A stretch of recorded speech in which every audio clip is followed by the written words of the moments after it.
Edinstveno naravno okolje, kjer se prepletajo kopno ter sladka in slana voda, je raj za raznolike rastlinske in živalske vrste. Spoznali jih boste na krožni poti po nekdanjem otoku Kona, ki Sočo tik pred izlivom ločuje od morja.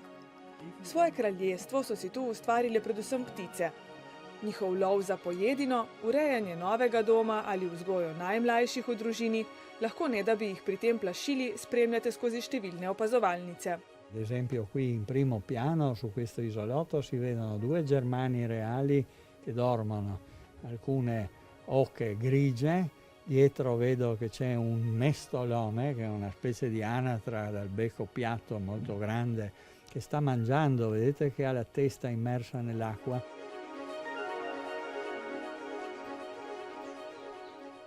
V krajinskem parku so opazili že 323 različnih vrst ptic od 550, ki jih živi v Evropi. Že ob enem samem pogledu jih lahko tudi nepoznavalci prepoznate več 10 različnih vrst. Največ je sivih gosi in labodov, tu živi polojnik, različne race, čaplje in kormorani. Peš ali pa na konjskem hrbtu se lahko odpravimo vse do rta otoka, kjer se Soča zlije z morjem. Ob predhodni najavi vas izkušeni vodiči po delti zapeljajo tudi s kanuji ali čavnom. Na bregovih reke se v pomladnem in poletnem času prosto pasejo celo krave, ki pojedo tudi konjem ne preveč priljubljene bičke. In na tak način nam pomagajo, da ohranjamo te naravne pašnike in travnike, ki jih imamo prav ob izlivu Soče. Mislim, jih je prišlo 19 krav zdaj, odšlo jih bo nekaj več, ker so nekatere samice tudi že breje, tako da se vsako leto tu rodijo teličke.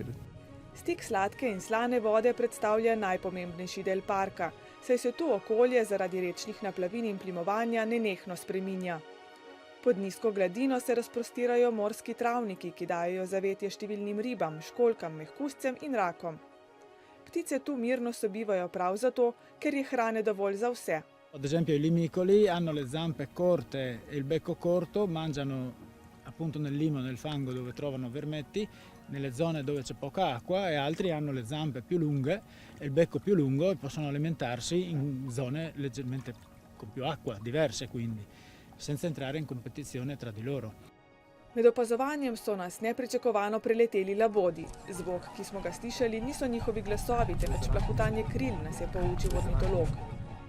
Ob pogledu na neverjetne oblike, ki jih v letu ustvarja jata pobrežnikov, se resnično zaveš lepote narave. Ob jasnejšem vremenu bi lahko videli celo Alpe, rojstni kraj smaragdne reke, ki sijaj ohranja tudi na koncu svoje poti.